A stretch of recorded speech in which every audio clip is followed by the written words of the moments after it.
Purihin po ang pangalan ng Panginoon at muli sa mga oras na ito, tayo po ay mag-aral ng salita ng Diyos. At gaya nga po ng atin pong napag-usapan kamakailan, na ipagpapatuloy po natin ang pag-aaral ng hermeneutics. Napakahalaga na meron po tayong kahit papaanong background pagdating po sa paghihimay o pag-aaral ng salita ng Diyos. Well, sabi nga po ni Pastor Roy Bersosa, yung na-meet po namin somewhere in Saudi Arabia para magbigay po sa amin ng inspirasyon pagdating sa pagtuturo. Sabi niya po doon, we cannot afford to misunderstood the scripture. May mga bagay di natin maunawaan ay okay lang. No? May mga bagay na pwede nating palagpasin. But not with the scripture. Hindi sa salita ng Diyos. Because it has something to do with our eternal destiny. No? The destiny of the people depends on how we interpret the Bible. Isa sa pinakamalungkot na sinabi ni Lord sa Matthew 7 verse 22. Sa araw daw na paghuhukom, maraming magsasabi sa akin, Panginoon, hindi po ba't sa inyong pangalan nangaral kami? Nagpalayas ng mga demonyo at gumawa ng mga himala? Ngunit sasabihin ko sa kanila, hindi ko kayo nakikilala, lumayo kayo sa akin, kayong mga gumagawa ng kasamaan. No doubt na ang mga taong ito ay mga mananampalataya. They are believers, no? They are prophesying in the name of Jesus. They are casting out demons. Nagpapalaya sila ng masasamang espiritu, ng mga demonyo, at gumagawa ng himala sa pangalan ng Panginoon. Pero sabi ng Panginoon sa verse 23, hindi ko kayo nakikilala, lumayo kayo sa akin. Kapag babalik po tayo sa verse 21, meron tayong maoobserbahan. Ang sabi po doon, hindi lahat ng tumatawag sa akin, Panginoon, Panginoon, ay papasok sa kaharian ng langit, kundi ang mga taong sumusunod sa kalooban ng Diyos. Yung mga sumusunod, mga kapatid, isang napakagandang hamon sa atin ito na paano ang mga taong itong nakapagpalayas, paano ang mga taong ito'y nakapagpropesiya, no? Paano ang mga taong ito ay nakapaggawa ng mga himala sa pangalan ng Panginoon kung hindi sila sumusunod? Well, meron tayong isang bagay na makikita ditong panganib. At yun po ay ang kamalian ng sinusunod, no? Kasi maaring sa isang banda, walang problema sa scripture Walang problema sa salita ng Diyos. Pero pwedeng magka-problema sa kung paano natin ito inunawa o paano natin ito naiintindihan. Binibigyan po tayo ng mga dalubhasa kung paano nga po ba natin hihimayin, no? O sasalansanin ng tama yung salita ng Diyos. Again, sabi ko po sa inyo, we cannot afford to misunderstood the scripture. Hindi natin pwede ang maliin sapagkat it has something to do with our eternal destiny, no? Ito ang isang malaking problema kapag tayo ay nagkaroon ng maling akala, no? Kailangan maiwasan din natin dito sa pangangaral o pagbabahagi yung extremity. Ano ba yung extremity? Yung extreme left at saka extreme right, no? May mga naniniwala po kasi na hindi na kailangan ng Biblia kasi nandiyan na ang Holy Spirit, no? Meron namang naniniwala na hindi na kailangan ng Holy Spirit dahil nandiyan na ang Biblia, no? Pero ang katotohanan, mga kapatid, malalim na pagkaalam sa salita ng Diyos. So binibigyan tayo ngayon ng partikular, maintindihan natin yung importance of hermeneutics. Dito papasok yung halaga ng hermeneutics, mga kapatid. Gaya ng sinabi ko nung kamakailan sa ibang mga video ko, it is the science and art of understanding and translating and explaining the scripture text. So yun, napakagandang maintindihan po natin the importance of hermeneutics. Ang hermeneutics kasi, hermeneutics is the science and the art of understanding, translating, and explaining the scripture text. First, we need to understand what the text is saying or what the text is all about. Kailangan natin maintindihan muna kung ano yung sinasabi ng text. Okay? Hinahangad nating maunawaan kung ano yung sinasabi ng teksto. Second, we translate the information into the intended theological message. No, tinatranslate natin yung informasyon into an intended theological message. Pagkatapos ay isinasali natin yung impormasyon sa nilalayo ng mensahe. Okay? Sinasali natin yung impormasyon na nilalayo ng mensahe. Bakit? Sapagkat gaya nga ng meaning ng hermeneutics, it is the art and science, or it is the science and art. Pag sinabing science, let me explain, no? Alam naman natin, lahat tayo merong subject ng science when we were studying in elementary. Na natutunan natin that science is a systematized body of knowledge based on facts, observation, no? So, ibig sabihin, ang science o ang siyensya, no, kung ito ay science and art of understanding. So, kung ito ay science, nangangailangan ito ng evidence, nangangailangan ito ng observation, nangangailangan ito ng pagpapaliwanag na tumpak at wasto. So, science and the art of understanding, translating, and explaining the scripture. Kaya yung unang sinabi ko po sa inyo, we need to understand what the text is all about. Number 1 po yan. Hinahangad natin lagi dapat na maunawaan kung ano yung sinasabi ng teksto o ng mga talata. Second, we translate the information into the intended theological message. Pagkatapos isinasali natin yung impormasyon, iyon na nilalayo ng mensahe. Kasi meron na tayong nakalap na mga informasyon. May mga nakalap na tayong mga katotohanan ng mga ebidensya, ng mga proof dun sa atin pong mga sasabihin. And finally, no, yung third, finally, we explain the message to the congregation. Panghuli, ipapaliwanag na natin yung mensaheng iyon sa kongregasyon. But, we need to be accurate. Kailangan natin dito maging accurate, mga kapatid, in preaching the word. No? Kailangan natin maging accurate sa papahayag ng salita ng Diyos. Especially, kapag nag-aaral po tayo ng hermeneutics, may mga terminology na simple pero kailangan nating maintindihan. Alam niyo po, in the book of Acts, take a look at this. In Acts chapter 18 verse 24 to 26, meron po tayo ditong makikita, meanwhile, a Jew named Apollos, a native of Alexandria, came to Ephesus. He was a learned man with a thorough knowledge of the scripture. He had been instructed in the way of the Lord, and he spoke with great fervor and taught about Jesus accurately. Though he taught Jesus accurately, though he knew only the baptism of John. He began to speak boldly in the synagogue. When Priscilla and Aquila heard him, they invited him to their home and explained to him the way of God more adequately.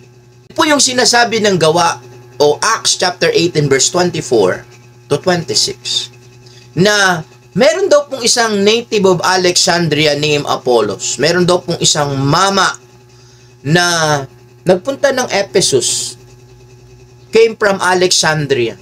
Alexandria is, meron pong sinasabi na ito po ay isang lugar ng universidad, no? That came to Ephesus. Talagang learned siya.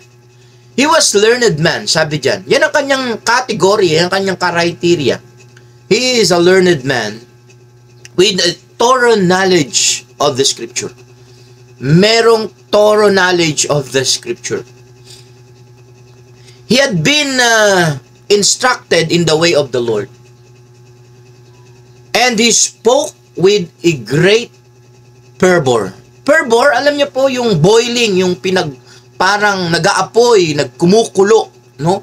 Ganun siya mag-preach ng Word of God. Ganun siya magpahayag and taught about Jesus accurately.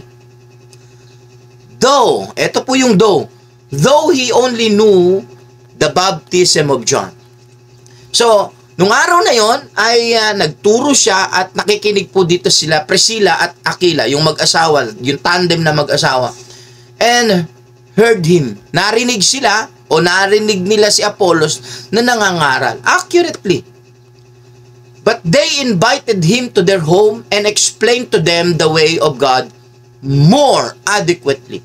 Going back, yung prescripted and descripted ay dapat naiintindihan niya ng mga readers natin. Let's say, for example, bibigyan ko po kayo ng halimbawa. Si Daniel po, sa Daniel chapter 6 verse 10 hanggang 28. Si Daniel always prayed to God 3 times every day. Nananalangin po si Daniel 3 beses araw-araw. 3 times every day, he bowed down on his knees to pray and praise God. Okay? Though he heard already the new law, no, mayroon na namang bagong batas ang hari, he still went to his house to pray. He went up to the upper room of his house and opened the windows that faced toward Jerusalem. Then he bowed down on his knees and prayed as he always had done. Yung lagi niyang ginagawa. Pero, pansinin niyo po na marami po tayong maririnig na tagapagturo na ang tama daw pong pananalangin ay ang pananalangin nakaluhod, no? At ang maganda raw na pagsamba ay yung nakayukod, no? Well, hindi naman natin sinasabing mali at masama. Pero wag natin aakalain na ito ay piniprescribe ng Biblia na dapat ang pananalangin ay nakaluhod at nakayuko, no? Hindi. Kasi yan po ay descripted, no? Dinidescribe kung ano yung nagawa ni Daniel, paano siya manalangin. Hindi sinasabi dito na dapat ganito kayo manalangin, no? Hindi po yan sinasabing ganun. Yan po ay descriptive. Hindi po yan prescripted. Yung parang halimbawa, kapag ka prescripted, di ba? Yung doktor, binigyan ka ng prescription, no? Binigyan ka ng, ito, piniprescribe niya sa'yo, inumin mo yun. So, it must be done, no? Dapat gawin.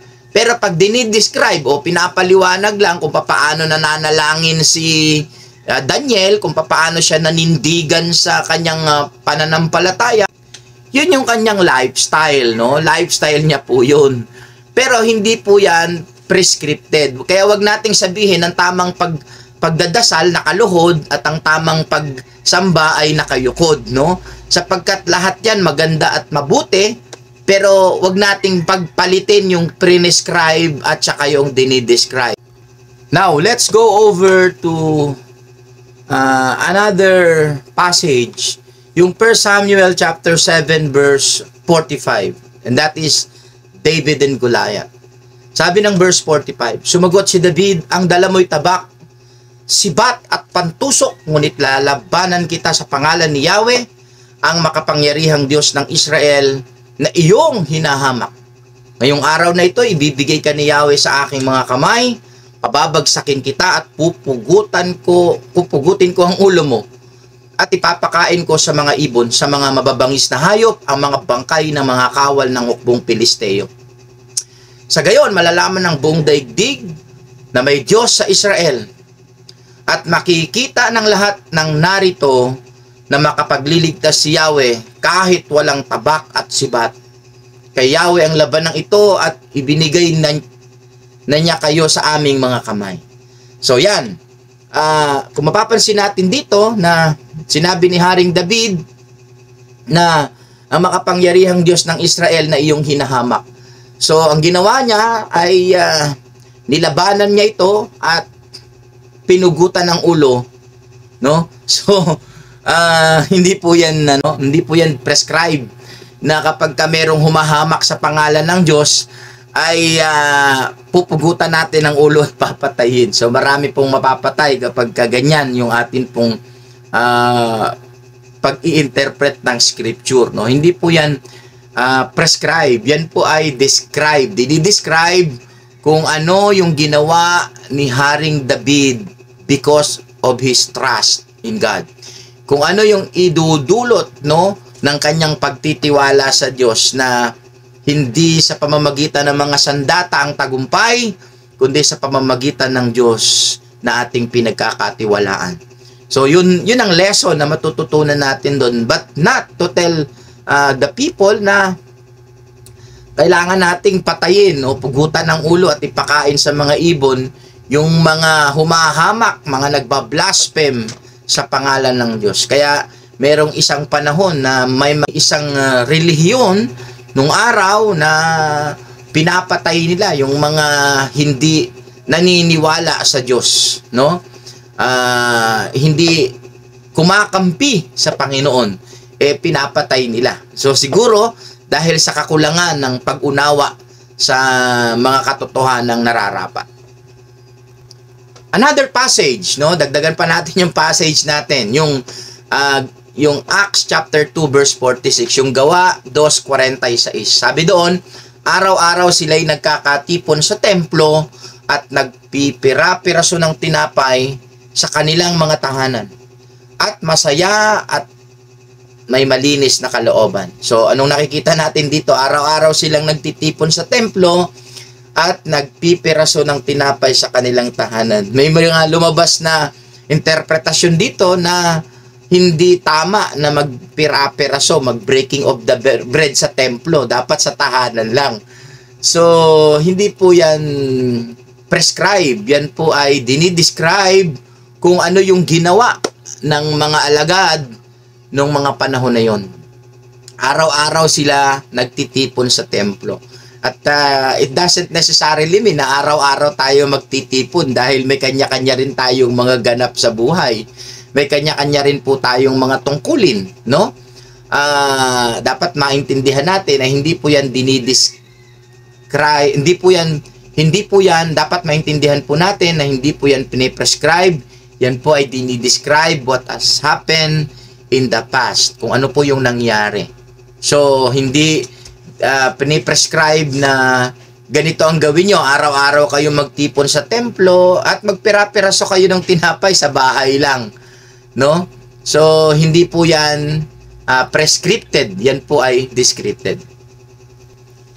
Bibigyan ko naman po kayo ng isang passage na prescripted, no? Hindi naman descripted, but prescripted. Yung 1 Corinthians 11:24, no? 11:24, mapapansin natin ang sabi po ni Apostol Pablo sa mga taga-Korinto ay nagpasalamat sila at pinagpira-pira sa iyon at sinabi, ito ang aking katawan na inihahandog para sa inyo, gawin niyo ito bilang pag-alaala sa akin. So yung breaking of the bread, no? Yung paghahati-hati ng tinapay ay prescribe, no? Gawin natin bilang pag-alaala sa ating Panginoong Jesus. So therefore, ito ay prescribe. Hindi lang po dinidescribe, kundi prescribe. Yan po ay nire-reseta sa atin na gawin natin bilang pag-alala sa atin pong Panginoon. Kaya nga po, meron pong dalawang ordinansa ang simbahan, two ordinances of the church na napaka-importante, although it is also part ng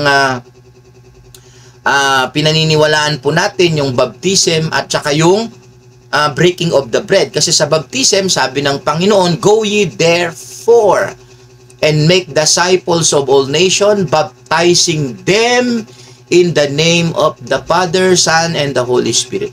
So makikita po natin dito yung baptism is a prescribed, no? Prescribed po yan na dapat mabaptize ang isang mananampalataya. Because baptism is a public proclamation that we are in Christ, that we receive Christ in our lives. So another one, no, na passage dito, yung Acts chapter 2 verse 4, no? Ang sabi ng verse 4, all of them were filled with the Holy Spirit and began to speak in other tongues as the Spirit enabled them. So wag tayong magkakamali, no? Pagdating po sa speaking in tongues, no, hindi po yan prescribe. Yan po ay dinidescribe, no? All of them were filled with the Holy Spirit and began to speak in other tongues. Do not expect everyone to speak in tongue. Either you, no? Huwag mong expectin na ikaw ay magsasalita ng iba't ibang wika. Yan po ay dinescribe kung ano yung nangyari nang sila ay mapuspos ng Espiritu Santo. But it doesn't necessarily mean na kapag napuspos pa ka, kailangan mong magsalita ng iba't ibang wika. No, hindi po. Dinidescribe po kung ano yung nangyari, pero hindi piniprescribe na kailangan magsalita ka ng iba't ibang wika. Kaya yung iba nag-iimbento no? Nag-iimbento ng tongues.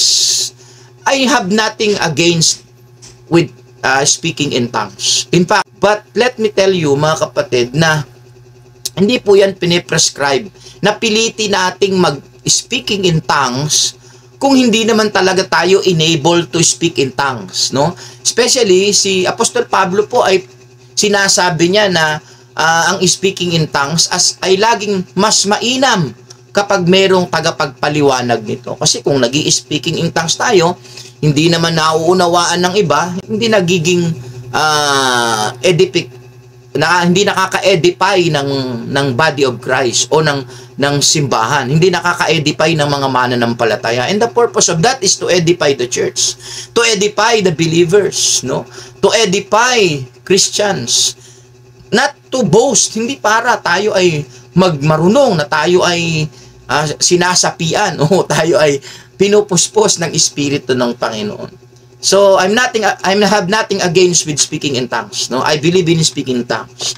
But, let me tell you na hindi po yan piniprescribe. Yan po ay dinidescribe of what happened, no, in the book of Acts chapter 2 verse 4. Dinidescribe, no? Note, eto, tandaan nyo po ito para wala pong confusion. Note that ang book of Acts, no, ang aklat ng mga gawa is a historical book. No, aklat po yan ng kasaysayan. Ibig sabihin, kinukwento yung nangyari, no? Sinasalaysay yung naganap. But napakalaki ng difference sa epistle, no, sa letter of Paul. Kasi yung letter of Paul, mga instruction yan sa church. Therefore, that might be a command. Kaya mas marami pong makikita ka na mga prescribe o instruction sa letter of Paul kumpara sa book of Acts, no? Sa aklat ng mga gawa. Kaya nga sa Ephesians chapter 5 verse 18, ito na yung prescripted, tingnan niyo po. Ang prescripted dito, sabi diyan, do not get drunk on wine, which leads to debauchery. Instead, be filled with the Spirit. Yon ang prescribe, no? Dapat mapuspos kayo ng Espiritu Santo. Yun ang hahangarin natin, yung mapuspos ng Espiritu Santo. Yun ang prescribe. Mapuspos kayo. Yan ang dapat mangyari. It doesn't necessarily mean mapuspos ka, kailangan mag-speaking in tongues ka. Hindi po ganun. No? Ang sinasabi po dyan, yung mga unang alagad nang sila'y napuspos, nagsalita sila ng iba't ibang wika. So kung ikaw ay binibigyan ng Panginoon ng enablement, ini-empower ka ng Panginoon to speak in tongues, do so! Gawin mo yan sapagkat yun ang nais ng Panginoon. Pero kung hindi naman, no, wag na natin pong pilitin yung isang bagay na hindi naman talaga kaloob para sa atin. Kasi kaloob yan no? Gift yan, gift of tongues, no? So kung mag-iimbento lang din naman tayo ng mga speaking in tongues natin, magnilay-nilay po tayo. At ang isang magandang pagninilay nga po ba dyan, yan ba ay dinidescribe o piniprescribe? Kasi nakita ko po dito sa Ephesians 5:18, ang prescription, ang piniprescribe ay yung mapuspos tayo ng Espiritu Santo, no? Yun ang piniprescribe sa atin. Hindi prescribe yung kailangan mag-speak in tongues kayo. Walang ganon. No, kaya maraming salamat sa Panginoon, at kung meron po kayong mga nais idagdag o nais nyo rin po akong turuan, just comment down below at tayo po ay magtulungan sa katawan ng Panginoon. no, sa body of Christ. Hindi po tayo dapat magtalo at magdiskusyon, kundi pwede po natin pag-usapan yung mga nais nyo pong liwanagin at nawa maging pagpapala po sa Panginoon ang pagpapahayag ng ating pong mabuting balitang tinataglay. Sapagkat we are entrusted, no? Pinagkatiwalaan tayo ng Panginoon para maging tagapangaral ng kanyang mabuting balita. Maraming salamat at nawa pagpalain po tayo ng dakilang may kapal. Hanggang sa muli, ito po ang inyong kaibigan, kapatid, Kuya Bo.